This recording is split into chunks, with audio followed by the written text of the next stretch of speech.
আসসালামু আলাইকুম গাইস, তো কেমন আছো তোমরা সবাই? আই হোপ তোমরা অনেক বেশি ভালো আছো। তো প্রথমেই বলে রাখি, আজকে কোনো গল্প শেয়ার করব না। আজকে আমার অডিয়েন্সদের একটা ব্যাড নিউজ দিব। সেটা হচ্ছে, এটাই হয়তো আমার টিকটকের শেষ ভিডিও। বিস্তারিত আমি কয়েকদিন আগে আমার ইউটিউবের কমিউনিটি পোস্টে বলেছিলাম। যারা আমার সেই পোস্ট দেখেছো তারা হয়তো একটা জিনিস খেয়াল করেছো, যে সেই পোস্ট করার পর থেকে আমি টিকটক, ইউটিউব কোনো প্ল্যাটফর্মে ভিডিও আপলোড করি নাই। তো যাই হোক, আজকে আর বিস্তারিত কিছুই বলতে চাচ্ছি না, তবে সংক্ষেপে বলে যাই।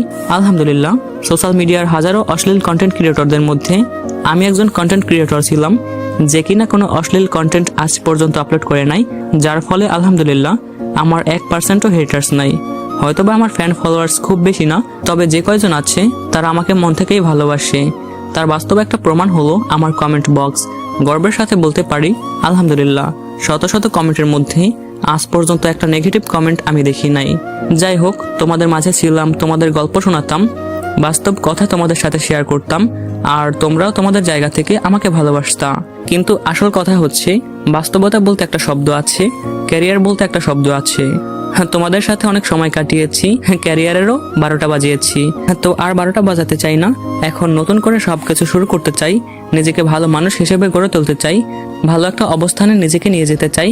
তো সংক্ষেপে বলি, আমার হচ্ছে সামনে ফাইনাল পরীক্ষা, এক্সামের পরে আবার অ্যাডমিশনের জন্য প্রিপারেশন নিতে হবে।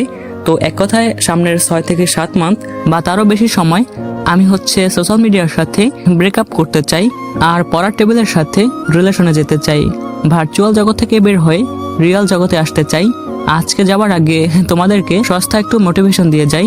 দেখো, মানুষ হিসেবে তুমি যতই ভালো হও না কেন, তোমার যদি ভালো একটা কেরিয়ার না থাকে, সোজা কথায় তোমার যদি টাকা না থাকে, তাহলে এই সমাজ তোমার কোনো দাম দিবে না।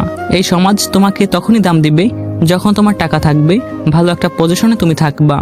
দেখো, অনেকে আবার আবেগী হয় এটা বলবা যে ভাইয়া, ভালো মানুষের এখনো দাম আছে, সব জায়গার মানুষ একরকম না। তো তোমাদেরকে বলবো, দেখো, আবেগী না হয়ে বাস্তবতা একটু চিন্তা করো। দেখবা ভালো মানুষের দাম সমাজে তখনই আছে যখন ওই মানুষটার টাকা আছে।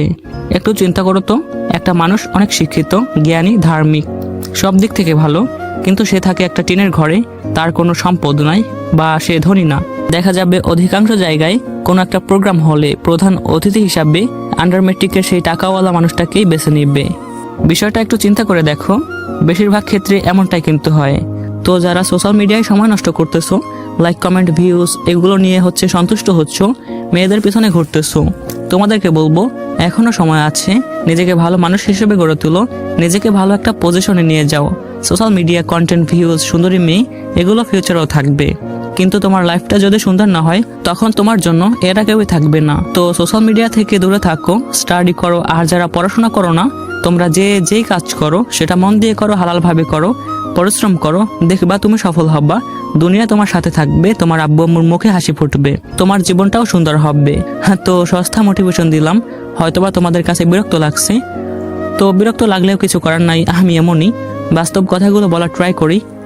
আর তোমরা হয়তো এখন অনেকেই কোশ্চেন করবা যে ভাইয়া, অবহেলিত বয়ফ্রেন্ড এই গল্পটার ইন্টারেস্টিং জায়গায় এসে পরবর্তী পার্টগুলো না দিয়ে আপনি কোথায় যাচ্ছেন?